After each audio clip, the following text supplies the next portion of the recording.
자, 이번에는 203페이지의 역함수를 가볼 건데요. 역함수도 너무 중요합니다. 네, 합성함수도 너무 중요하고 역함수도 너무 중요합니다. 자, 일단 내용 설명 먼저. 우리가 합성함수라고 하는 내용은 어떻게 보면 이 두 개 함수를 합쳐지는 데에 의의가 있었다면 역함수는 이름 안에 내용이 있어. 어떻게 돼? 거꾸로 돌아가는 거야, 거꾸로. 그래서 봅시다. 우리가 현재 f라고 하는 함수를 x에서 y로의 함수로 정의를 조금 해볼게요. 그렇게 해서 x라고 하는 정의역을 1, 2, 3이라고 만들고 y라고 하는 정의역을 a, b, c라고 해볼게. 그럼 얘가 이렇게 대응이 됐다고 하는 그 함수를 f라고 가정을 했다면 적어볼게요. F1은 A가 된 거고 F2는 B가 된 거고 F3은 C가 된 겁니다. 됐나요? 네. 그런데 이때 우리가 현재 이 F를 정방향이라고 생각을 했다면 이름 안에 뜻이 있다 했지? 역 함수. 역으로 가는 거예요. 리버스가 된 거예요. 리버스 말 그대로. 거꾸로 돌아가 주세요. 다시 우리가 합성함수도 f라는 함수랑 g라는 함수가 합성이 되는 새로운 함수를 만들어낸 거라고 했었죠? 맞죠? 얘도 마찬가지야. f라는 함수가 있고 그거의 역함수는 f랑 상당히 많은 관련이 있지만 새로운 함수를 갖고 오세요가 되는 거야. 어떤 기능을 하는 f의 대응을 거꾸로 돌려가는 함수를 f 역함수가 되는 거예요. 그럼 요놈의 모습에서 야, 나 뒤집어서 갈 거야. 이 반대편으로 가는 y에서 x로의 함수를 정의하고 있는 것이고요. 그것을 이제부터 어떻게 표현하냐면 f라고 하는 이 기호에 마이너스 1을 붙이는 거야. 마이너스 1을 붙이는 거야. 다시 크게 적어볼게. f라는 이 기호에 이렇게 마이너스 1을 붙이는 거야. 우리는 이것을 어떻게 얘기하냐면 리버스처럼 F 인버스라고 합니다. F 인버스. F 인버스. 네, F 인버스. 여기 영어 적혀 있을걸? 따로 영어가 안 적혀 있나요? 네, 그러면 쌤 말대로 따라오세요. F 인버스라고 부릅니다. F의 역함수. F 인버스. 약간 리버스 같은 느낌이지. 인버스. 됐나요? F의 인버스다. 그럼 우리가 요거 보이지? 거꾸로 돌아가는 거야. 거꾸로 돌아가는 거야. 거꾸로 돌아가는 거야. 거꾸로 돌아가는 거야. 그래서 F1이 A였던 요놈의 수식의 내용을 F 인버스로 갖고 온다면 F 인버스 A가 1이 되는 거야. F 인버스 B가 누가 되는 거냐면 2가 되는 거야.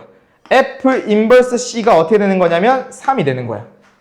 그럼 쌤이 요걸 어떻게 조금 약간 머릿속에 잘 기억하게 좋게 만들어주냐면 보세요. 약간은 좀 양아치스러운 설명이야. 너희가 봐봐라. 약간 양아치스럽다고 했어. 저 가고 있는데 현성이 옷이 예뻐 보이는 거야. 그래가지고 야씨 네 옷이 예쁘네 하면서 옷을 벗겼어. 팍! 내놔봐! 해가지고 벗겼어. 그럼 옷이 어떻게 돼? 벗겼으니까 뒤집어지지. 그런 느낌으로 기억하세요. 양아치스럽다 했어. 그 느낌으로만 기억해. 실제로 뺏은 건 아닙니다. 어떻게? 너가 여기 F1은 A라고 한다면 이 A가 요놈의 F를 벗긴 거야. 샥 가져간 거야. 자기가. 그래서 어떻게 돼? 뒤집어져서 F 인버스 A는 1이다. 요런 느낌으로 기억하시면 됩니다. 이렇게 샥 옷을 벗겨서 지가 입은 거야. 그래서 정리. FA는 B라고 하는 수식이 있었을 때 인버스에 관한 내용, 역함수에 대한 내용으로 간다면 F 인버스 B는 A입니다. 요렇게. 옷을 벗어서 자기가 뺏어 입은 겁니다. 약간. 바람막이를 이렇게 뒤집었다 생각하면 돼. 괜찮니? 비유입니다, 비유. 실제로 그러면 안 돼요. 네. 잡혀갑니다. 네. 요렇게 됐죠? 됐나요? 그런데 이때, 이거는 말 그대로 정의에 관련된 이 F 인버스를 설명하기 위한 내용인데, 당연하게 네가 생각을 해봐. 역함수도 새로운 함수를 정의하는, 새로운 함수를 갖고 오는 그런 성질 중에 하나인 건데, 그게 쉽겠냐고. 우리가 합성함수도 생각보다 까다롭다고 했잖아. 왜? 그 가운데 중간다리 있죠? f라는 함수의 공역이 그 새로운 함수의 정의역이 돼서 막 출발을 하는 그 생각보다 그게 까다로울 거라고 했었잖아. 문제에서 나온다고 친다면 여러분들은 지금 당장에는 확인을 잘 안 하겠지만 얘도 마찬가지야. 역함수라고 하는 게 그냥 나오는 게 아니라고. 왜? 역함수도 결국은 새로운 함수인 건 변함이 없죠. 그렇다면 새로운 함수인데 함수에서 필수적으로 필연적으로 만족해야 되는 조건이 있다고 했습니다. 그게 누구라고 했었지? 두 가지 조건이 있었어. 첫 번째, 정의역에 있는 모든 원소가, 두 번째, 공역에 있는 원소로서 하나로, 사랑의 짝대기는 하나로만 출발을 해야 되는 거잖니. 그럼 봐봐. 내가 몇몇 가지의 예제 사례를 보여줄게요. 자, F1이야. 첫 번째 함수. X에서 Y로야. 1, 2, 3이 있는데 여기 있는 A, B, C가 있어. 근데 얘가 요렇게 갔대. 그럼 이거 F 인버스 가봐. 짜라란, 짜라란, 짜라란. 어때? 안 되지? 이 B라고 하는 친구는 짝대기를 두 개나 꽂고 있고 바람둥이고 C는 나 혼자 독고다이 하고 있대. 나 안 해요 이러고 있는 거야. 돼 안 돼? 함수가 안 됐죠. 그럼 얘 역함수가 없는 거야. 아예 새로운 함수로 못 가져온다고. 그리고 한 번 더.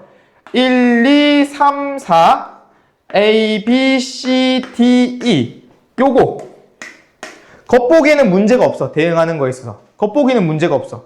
그럼 뒤집어서 가볼까? 쫙 어때? 문제 없어 보이는데 E가 안 가네?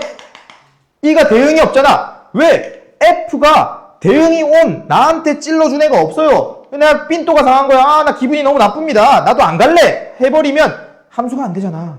왜죠? 정의역에 있는 모든 원소가 대응이 돼야 되는데 E가 대응이 안 된 거니까. 그러면 이 두 개의 내용으로만 종합해봐도 역함수는 꽤나 예쁘게 나와야 되네. 누가? F가. F라는 함수가 예쁘게 대응이 돼야 되고 우리가 돌아갈 때 완벽하게 모든 함수가 다 그 대응이 되고 있는, 서로가 뒤집어졌을 때도 대응이 되는 그런 구조로 가야 되기 때문에 요 첫 번째 조건, 두 개가 한 군데로 가게 되면 뒤집어 갔을 때 두 군데로 빠지는 사랑의 짝대기가 두 개 나오니까 안 되지. 그럼 이거를 잘 만들어 주려면 1대1 함수가 돼야 되는 거고, 뒤집었을 때 이렇게 이처럼 누락된 애가 없어지려면 뭐가 돼야 되냐면 1대1 대응이 돼야 돼. 그래서 역함수가 존재하려면 존재성을 물어보거든. 그것은 1대1 대응이 바로 조건이 됩니다. 역함수가 존재한다는 말이 나오면 1대1 대응이 성립하는 함수였다는 거야. 그래서 역함수는 이꼴 1대1 대응이 되어야 된다는 겁니다. 중요합니다. 왜? 아까 말했잖아. 1대1 대응은 무조건 시험에 나오는 그 문제라고. 여기 또 1대1 대응이 또 나왔네요.